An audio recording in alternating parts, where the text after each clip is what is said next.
Em certas obras ligadas à tradição hermética, encontramos mencionado o ternário Deus ou Mu-Rota, isto é, em que no ternário que consideramos anteriormente, o terceiro termo natura é substituído por rota ou a roda. Trata-se aqui da roda cósmica, que é, como já dissemos em diversas ocasiões, um símbolo do mundo manifestado, e que os Rosacruzes chamavam Rota Mundi. Pode-se, portanto, dizer que, em geral, esse símbolo representa a natureza entendida, de acordo com o que dissemos no seu sentido mais amplo. Mas ele é, além disso, suscetível de diversas significações mais precisas, entre as quais consideraremos apenas aqui as que têm relação direta com o tema de nosso estudo. A figura geométrica de que a roda deriva é a do círculo com seu centro. No sentido mais universal, o centro representa o princípio, simbolizado geometricamente pelo ponto, como a aritmética o é pela unidade, e a circunferência representa a manifestação, que é medida efetivamente pelo raio emanado do princípio.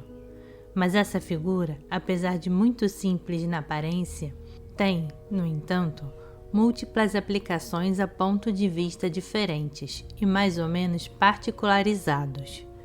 Principalmente, isso é o que nos importa sobretudo nesse momento, visto que o princípio age no cosmos por meio do céu. Este poderá ser representado igualmente pelo centro, e então a circunferência na qual se detém, de fato, os raios emanados deste representará o outro polo da manifestação, quer dizer, a Terra, a própria superfície do círculo correspondendo, nesse caso, ao domínio cósmico inteiro. Além disso, o centro é unidade e a circunferência multiplicidade, o que exprime bem os caracteres respectivos da essência e da substância universais. Poder-se-á também limitar-se à consideração de um mundo ou de um estado de existência determinado. Então, o centro será naturalmente o ponto onde a atividade do céu se manifesta nesse estado, e a circunferência representará a matéria secunda desse mundo, que desempenha relativamente a ele um papel correspondente ao da matéria-prima em relação à totalidade da manifestação universal.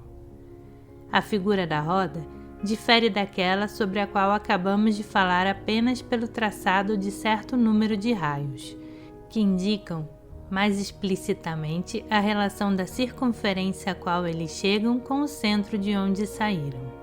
E é claro que a circunferência não poderia existir sem seu centro, enquanto este é absolutamente independente daquela e contém principalmente todas as circunferências concêntricas possíveis, que são determinadas pela maior ou menor extensão dos raios. Esses raios podem evidentemente ser figurados em número variável, já que são realmente em quantidade indefinida, como os pontos da circunferência que são as extremidades deles. Mas, na verdade, as figurações tradicionais comportam sempre números que têm, por si mesmos, valor simbólico particular, o qual se acrescenta à significação geral da roda para definir as diferentes aplicações que se fazem delas segundo os casos.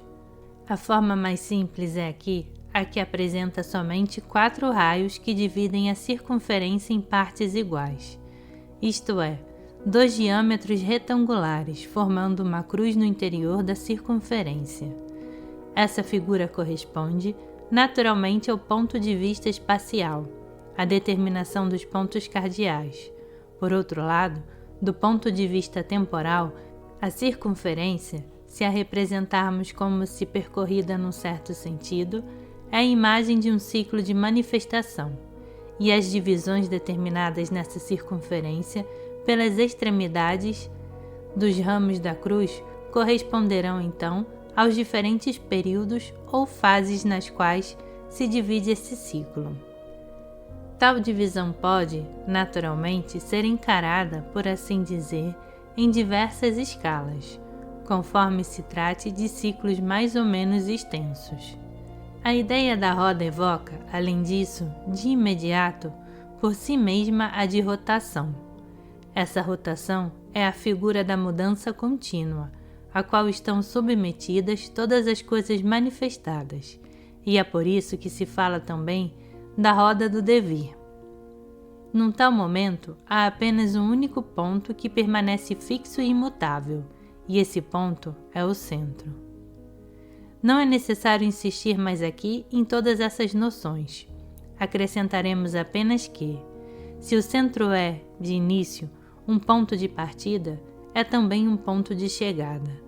Tudo se origina nele e tudo deve finalmente retornar a ele, uma vez que todas as coisas só existem pelo princípio, ou pelo que o representa relativamente à manifestação ou a certo estado desta. Deve haver entre elas e ele uma ligação permanente, figurada pelos raios que reúnem no centro todos os pontos da circunferência. Mas esses raios podem ser percorridos em dois sentidos opostos. Primeiro, do centro para a circunferência, e em seguida, da circunferência em retorno para o centro. Há, portanto, aí duas fases complementares, a primeira das quais é representada por um movimento centrífugo e a segunda por um movimento centrípeto. São essas duas fases que são comparadas tradicionalmente, como dissemos muitas vezes, às da respiração, assim como ao duplo movimento do coração. Vê-se que temos aí um ternário constituído pelo centro, o raio e a circunferência, e no qual o raio desempenha exatamente o papel do termo médio, tal como definimos anteriormente.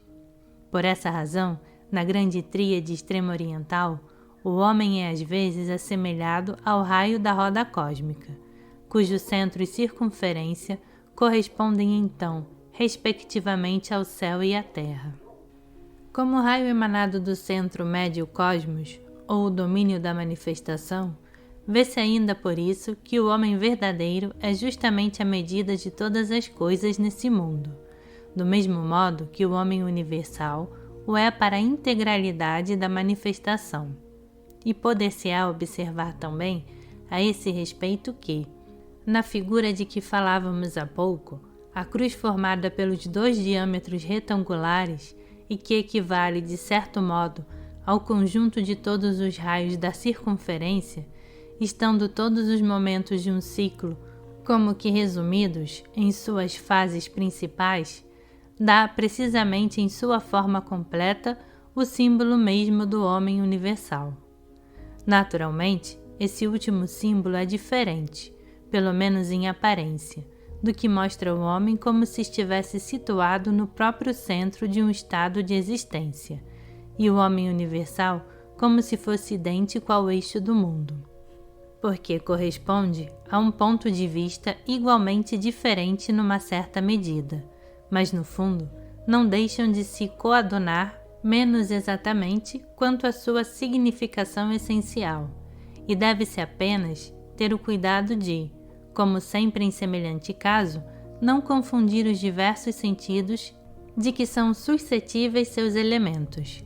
Cabe notar, nesse sentido, que em qualquer ponto da circunferência e para esse ponto, a direção da tangente pode ser considerada como a horizontal e, por conseguinte, a do raio que lhe é perpendicular como a vertical, de modo que todo raio é, de algum modo, um eixo virtual.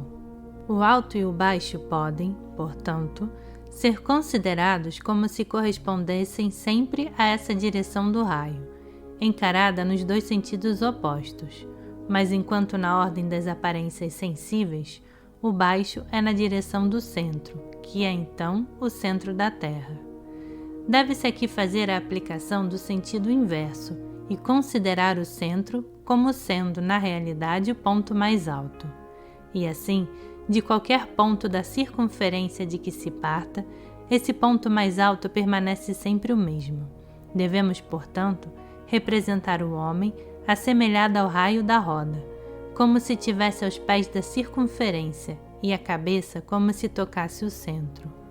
E de fato, no microcosmos, podemos dizer que, de todos os pontos de vista, os pés estão em correspondência com a terra e a cabeça com o céu.